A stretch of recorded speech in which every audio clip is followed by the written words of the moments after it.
Welcome to Trauma-Free Relationship. I'm your host, Tom Philp, and I've been working for decades with couples to help them break their painful patterns that keep them stuck so they can communicate better, repair more quickly, and stay connected longer. Okay, today is going to be kind of an interesting episode, but I'm really excited about this. It's something I haven't talked about before. And I talk a lot about attachment styles. I talk a lot about rupture and repair. I talk a lot about cycles and how to break those negative cycles. Today, we're going to shift just a little bit and talk about when we begin to break those cycles, when we begin to get unstuck, there is a process in change that can be uncomfortable. And that process is called liminal space. And basically what that means is the space between what we once were but are not yet becoming, or what we are going to become but are not yet. So there's this in-between space that feels sticky. It feels uncomfortable. We haven't really completely created new systems, healthier ways of interacting, but we're not clinging to the old ways that we were interacting either. And so this space simply is what's called a liminal space, meaning it's this in between, not our old system, but not yet our new systems either, not the old ways, the old wounds, but not the healed wounds that we're becoming. And instead, it's kind of this amorphous, sort of sticky, uncomfortable, as I've said, in between space. So that's what we're going to center in on today. The liminal spaces, or why relationships feel uncertain before they are finalized, before they are complete with where they're going. All right, so the best way I know to talk about this is with a metaphor. So let me kind of paint you a picture here. Imagine, if you will, that you're standing on a bridge, and this bridge is suspended between two mountains, and it's over a river. And this river cuts through two large mountains. Now, you're coming from an old mountain, and this represents the old arguments, the old roles, the familiar patterns, the old wounds that kept showing up in your relationship. And the new mountain, where you're crossing over to, is where those wounds have been healed, where those arguments are resolved, where connection is increased, where communication is improved, where you feel safe and secure in your relationship. But between those two mountains are actually the bridge now that you're suspended on. And this bridge is what we call the liminal space. It's the in-between of the old way of doing things, of what we were, but we're not yet arrived at what we're becoming and what we will be. Now, in a weird kind of way, all of life is this liminal space, because in some ways we can look at our growth and development as human beings as constantly evolving. We're constantly developing. We're constantly growing and expanding our sense of who we are. So in some ways, every day, every situation is kind of a liminal space, but some of those get hardened into patterns and predictable patterns with familiar roles and assumptions. And so sometimes we have to break those roles and assumptions open so that we can actually begin to continue to grow. And when that happens, then that's sort of the liminal space. But in some ways, I think we can look at this like, well, yeah, I mean, we're constantly growing, we're learning new things, we're expanding who we are and the way we perceive the world. And certainly within that, every day is kind of that uncomfortable, uncertain liminal space. But here we're talking specifically about relationships. And when we have a relationship that has become formalized with certain roles and triggers and cycles, when we begin to break out of that, then we begin to move into a space where things aren't finalized yet. The new way of showing up for each other, the new way of doing things, it has not become patterned or more concrete. And so there is this liminal space that is the in-between stage of the old relationship patterns and the new relationship patterns, what they will become and what they will be. And when we talk about this, we can certainly talk about it from a couple's outgrowing their old systems and familiar defenses that kept them safe, to now a place where we're having to learn to lean into our vulnerabilities, to show up differently, to adapt new coping skills and new protective patterns so that they don't create cycles in our relationship, but rather we invite those types of responses from our partner that actually make us feel better, that heal our wounds, and that creates more of a safe and secure type of relationship. And so before we get to that place, which sounds beautiful, I know you're thinking to yourself, oh man, I'd love that. That's where I want to be. And that's where we all want to live in our relationships. But moving from one space to the other is this liminal space, this in-between that oftentimes is very precarious and feels like maybe things can fall apart at any moment. Because we're just uncertain and it feels vulnerable and oftentimes unsafe. And we're moving out of old patterns into new places that we're not used to living in. And maybe we're challenging those assumptions and those core beliefs we have about ourselves. Those beliefs of, I'm unlovable, or I'll never get it right.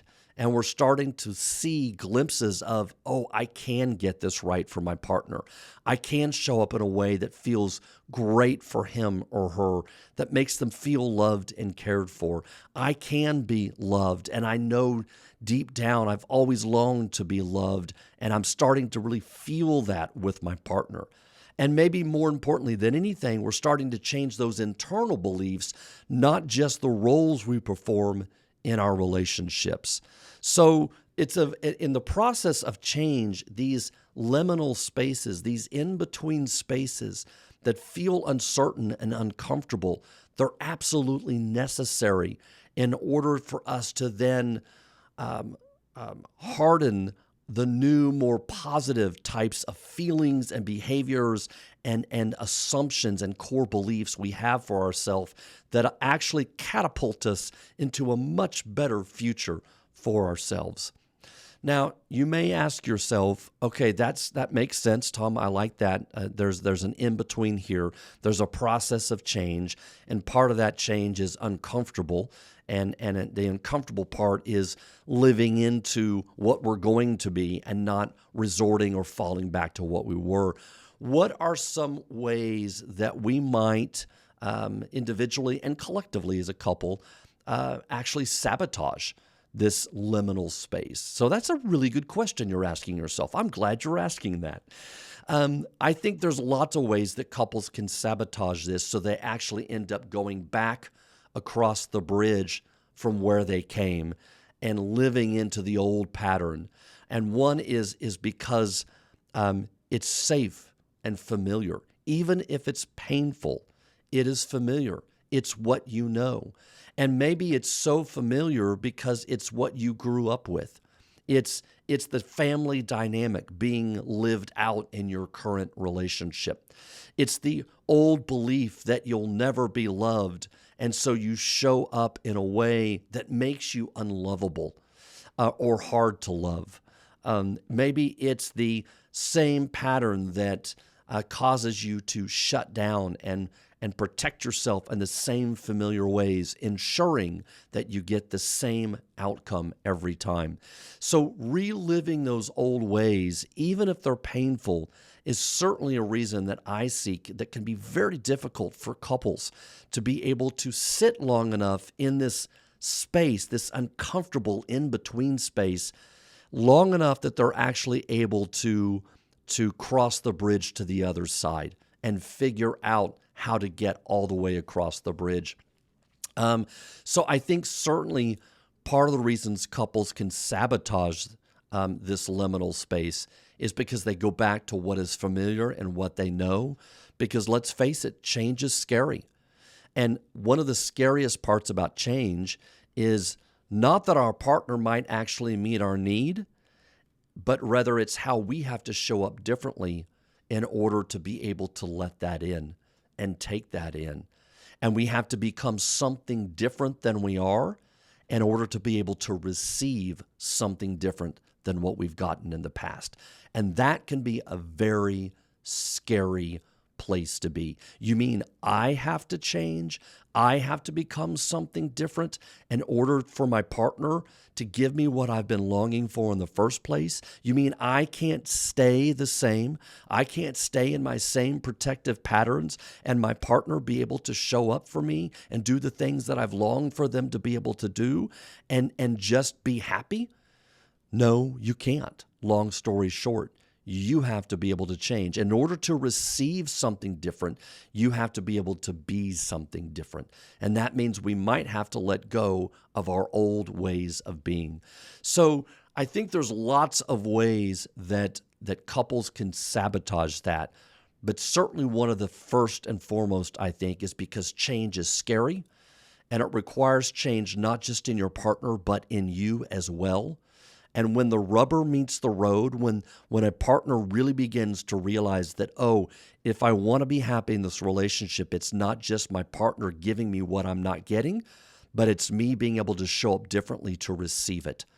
And that is very much a scary proposition that not a lot of partners or couples are really prepared to often deal with or confront in those moments of change. So being able to live into that liminal space and sit in that long enough to be able to then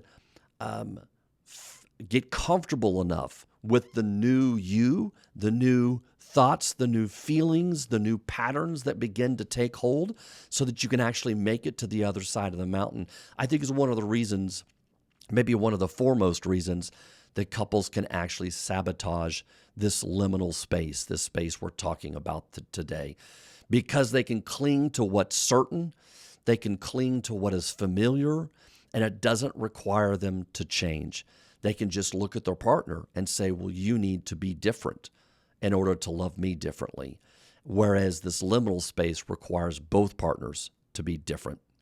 And so that's one of the main reasons I think that couples can often resort back or run back across to the old mountain they were at instead of figuring out how to really cross the bridge. So, of course, the next question you're probably asking yourself is, well, Tom, what do I need to do? What's really going to help me be able to cross to the other side of the mountain? And I think there's a number of things to do. One of the first ones is that we need to normalize the disorientation, normalize the uncertainty, normalize that this feels strange, it feels different, it feels like a coat we're putting on for the first time that's not quite worn, that's not quite comfortable, and it feels uncomfortable. And being able to be comfortable being uncomfortable is one of the main things that's going to help you be able to cross that bridge to the other side successfully. It's one of the main things that's going to help you sit in that uncomfortableness long enough to be able to make it to the other mountain. Because when we can normalize that, when we can say, well, of course this feels uncomfortable, of course this is hard for my partner, of course this is difficult for me, and give yourself some compassion for where you're at and let that be okay, that change is not coming as quickly as you'd hoped it would, that there's times where your partner still fails and doesn't show up for you the right way. There's times you fail yourself and you're not where you want to be yet in order to take in and be loved the way you need to be loved, that there is this disorientation to this in-between space we're talking about, and that's okay for you to be where you are, that you can sit in that without judgment or condemnation of yourself or your partner, then that makes the work so much easier in those moments. So the first thing I think you need to do is figure out, how can I normalize the uncertainty, the disorientation, the uncomfortableness, so that I can just show up and meet myself exactly where I am at today, or this month, or even this year. I think another thing that's really important to be able to cross over to the bridge is to be able to stabilize or slow down your nervous system enough so that you don't continue to be dysregulated so often that you can allow yourself to sit with the uncomfortableness and sit in those uncomfortable core feelings and not just the dysregulation, not the anxiety, not the shame, and not the guilt, because that inhibits you from being able to actually drill down to the bedrock of those emotional changes that are being crystallized in this uncomfortable moment. If you keep popping out of those core emotions and becoming dysregulated and going into fight or flight, or carrying the heavy burden of shame, here I am, not enough again, not measuring up, not being what I could be, here I am again, failing over and over. When you learn to sort of drop the burden of those shame and guilt feelings, I think it lifts a huge weight off of you. When you learn to live into these uncomfortable moments and regulate yourself in a way that you can drop down into those core feelings of, I'm not what I want to be yet, but I'm beginning to get there. And I can see the process and progress. And I can live into that. And I can pat myself on the back for the progress I've always made. I'm not where I want to be, but I'm not where I was yesterday. I'm not where I was yesterday. And every day is a slow crawl forward. And if it means today it's just one step forward, then I can be okay with that. So slowing down your nervous system, really allowing yourself to regulate where you are, to not expect yourself to be someplace different than you are, to give yourself some self-compassion so that you are able to live into the place where you are in this moment, in this day. That is significantly part of change, and that is sitting with that liminal space. It's sitting in that in-between where I'm not where I was, but I'm not yet what I'm going to become, and today is okay. It's okay to be where I am at today. Another thing that I think is important is being able to grieve the mountain that you've left, grieving the old relationship, grieving the old you of what you were, because it's what you knew at the time, and it's what you were capable of at the time. I think that is hugely important. There is a grieving stage in the in-between space, in the liminal space I'm talking about today. There is a grieving stage that says, I didn't get what I needed, either from my past partner, my parents, my partner now, who's also changing and growing and being something different. I didn't get what I needed then, and I can grieve that. I can mourn that loss. I wasn't what I was either. Letting go of the fantasies or the versions of what I thought my partner was, and being able to accept who they truly are. Seeing them as another unique human individual like myself that has their own center of initiative, their own motivations, their own thoughts, their own feelings, separate from mine. And being able to meet them in that space of who they truly are, not a fantasy version of what I expected or wanted them to be.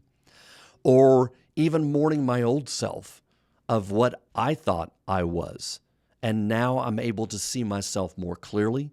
I'm able to organize myself in a more realistic manner so that I understand my strengths and my weaknesses, and I can mourn those old roles and that old person that I was. So grieving the old relationship and grieving the old patterns that kept you stuck is very much, I believe, a part of being able to cross that bridge successfully and being able to then settle onto the new mountain from to where you're heading. I think being able to stay curious is another way to be able to cross the bridge. This comes along with the other one I talked about, where we want to be able to show up for ourselves about where we are. We want to give ourselves some compassion about where we are, about who we're becoming. So staying curious and not judgmental, being open to what comes and not closing it down, and being able to live into those unique moments of where you are and embrace them is really important. There's a personality measure called openness to experience. It's part of the 5-factor model of personality, one of the most studied and researched personality factors, if you will. And I won't get into the whole history of it. It's beyond the scope of this particular video. But just know openness to experience predicts so much. It predicts a level of resilience. It predicts the ability to change and adapt to circumstances.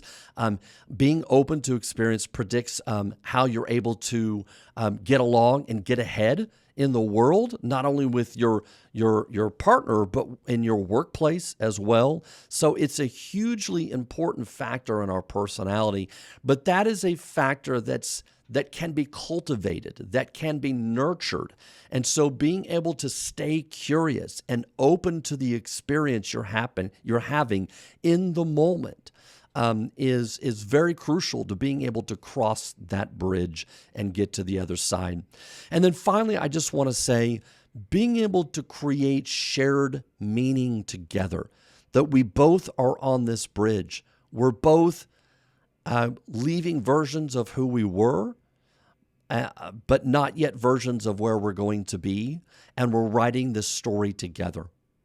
And in that, we can create some shared meaning, some shared overlap, so that as who we are as individuals can come back together and collide in meaningful ways that actually help create shared versions of who we're going to become in the future.